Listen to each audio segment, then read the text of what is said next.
18 रु 20 विधानसभा आसन रे बीजेपी प्रार्थी माने विजय लाभ करिवे। ये खबर जानिबा परे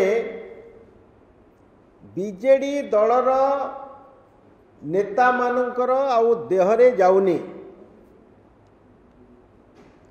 गत 4-5 मास तले चाकरी अवसर ने नुआ नुआ नेता बोलौथिबा तमिल बाबू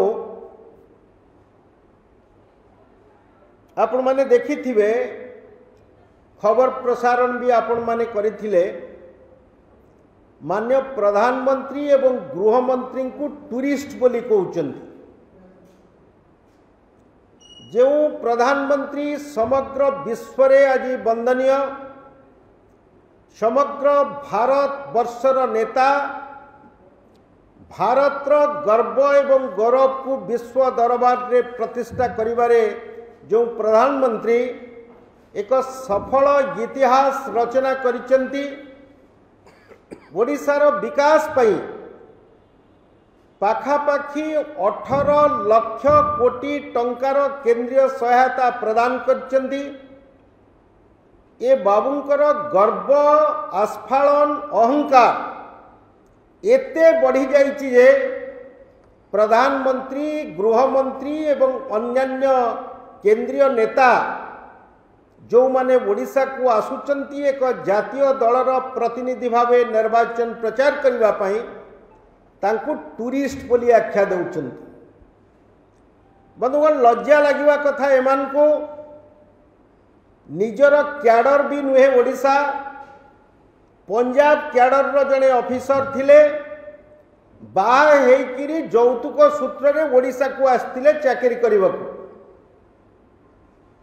मु आज आह्वान करुच्ची से तमिल बाबू को, ओडिशा माटी रे ओडिया नेता को तमर दम अच्छी, ताकत अच्छी बोलिया शब्द व्यवहार करी जो भली अपमानित करुचंती, सत्साहस अच्छी जदि से पांडियान सरनेम को बदल राउत कर दियंतु, स्त्री को संज्ञा नहीं जानतु।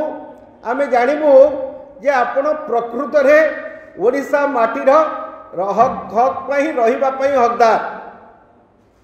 बंधुगण, आपण जानिथिबे झियो बाहाले सासु घर को जाए, पुओ बाहाले घर जुइया ही आसे बोली कहा जाए। घर जुइया से माटीर पुओ नुहे। ए कथा आमे एइथि पई दोहराउचु जे जी निजे जने टूरिस्ट हिसाब रे ओडिशा को आसीथिले, चाकरी करथांते, 60 वर्ष पूरी थांता कि ता पूर्वरु जदि वॉलंटरी रिटायरमेंट नेले निज राज्य को जाई नेतागिरी कले शोभा पाई थांता। मु आज तांकु अवश्य से दम अच्छी, ताकत अच्छी अपशब्द प्रयोग करिबिनी, किंतु अत्यंत संभ्रमतार सहित अनुरोध करिबी, प्रकृत रे जदि आपणकर नेतृत्व थाए, नेतागिरी करिवार हक थाए, तमिलनाडुर गोटे निर्वाचन मंडली रे जाई निर्वाचन लड़ी देखांतु। दम अच्छी बोली कहबिनी, प्रमाण करंतु ओडिशावासी निकट रे जे आपणकर नेतृत्व अच्छी, नेता हेबार हक अच्छी एवं ओडियावासी नेतृत्व नबार ताकत अच्छी।